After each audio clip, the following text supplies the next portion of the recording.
بسم الله الرحمن الرحيم الحمد لله رب العالمين اللهم صل وسلم وبارك على نبينا محمد وعلى آله وصحبه أجمعين. السلام عليكم ورحمة الله وبركاته.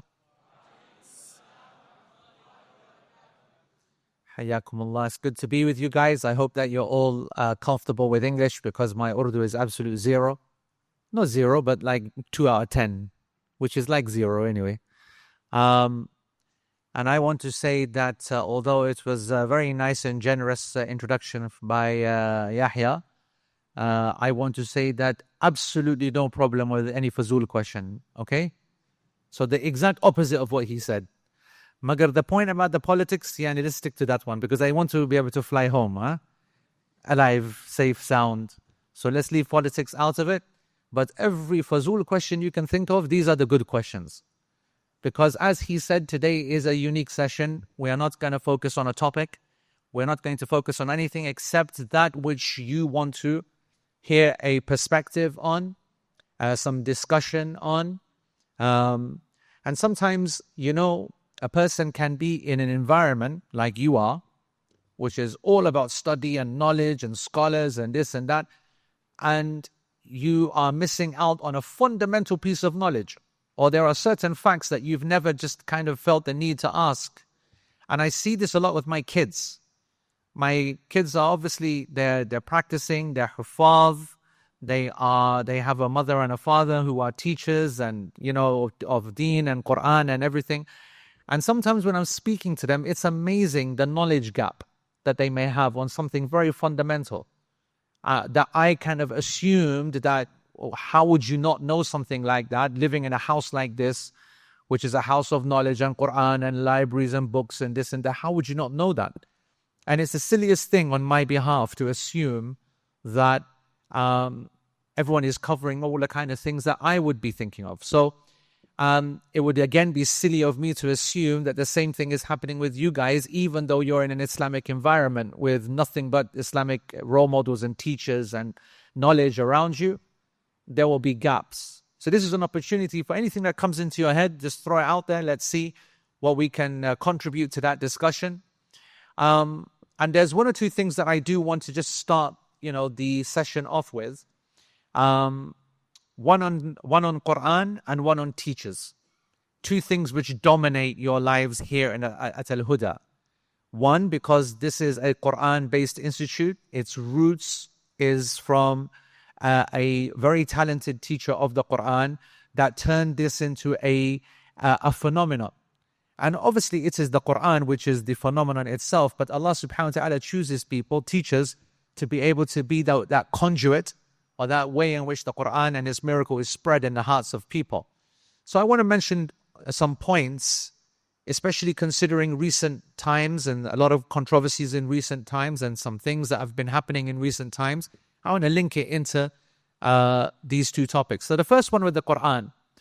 All of you obviously are studying the Qur'an in one way or the other, whether it's to perfect your recitation, whether it's to understand what it means, whether it's to get a base knowledge of how to translate it or to explain it to other people.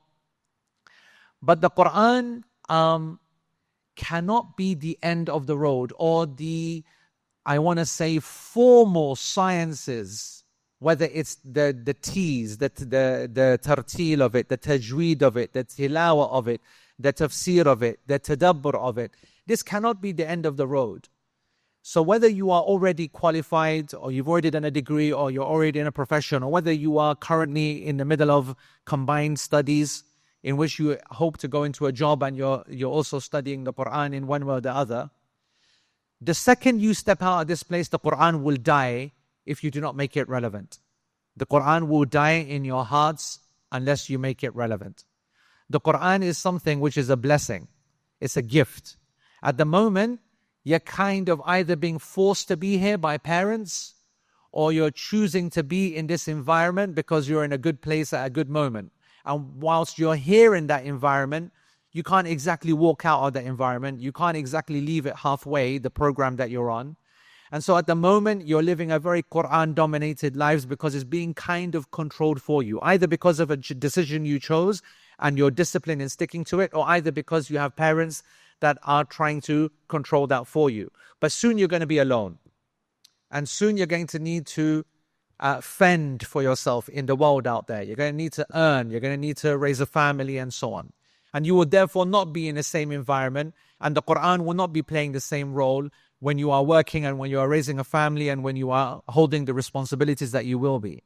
It's at this moment in time where the Qur'an has to be something bigger and more special. It goes more deeper than just reciting it and learning its rules and learning its technical meanings. The Qur'an has to matter to you in your daily life. It has to mean something in your daily life.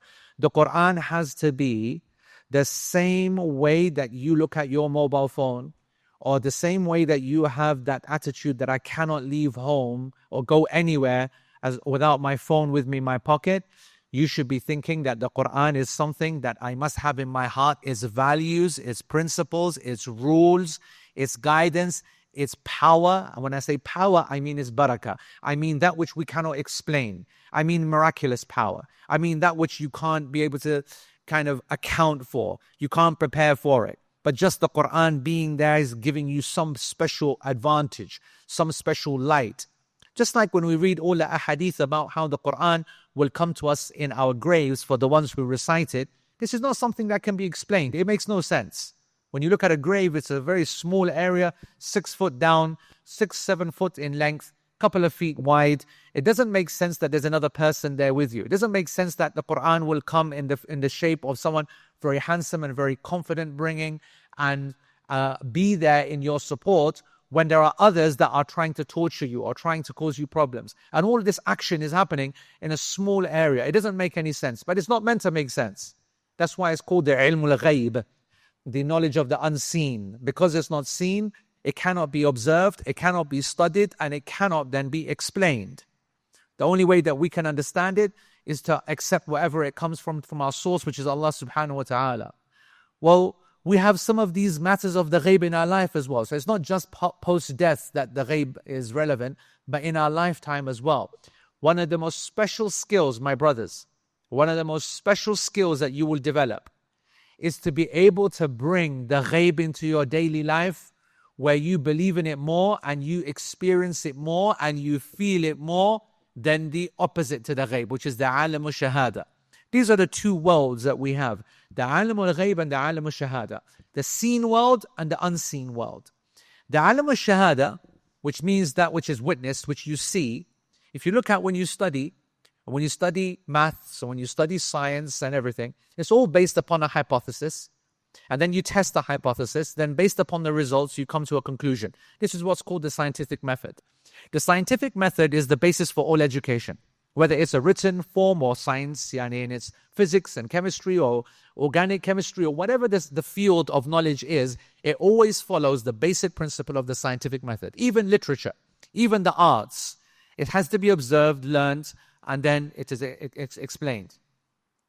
When you are able to observe something, and you're able to understand something, your belief in it becomes stronger. Your belief in it becomes stronger.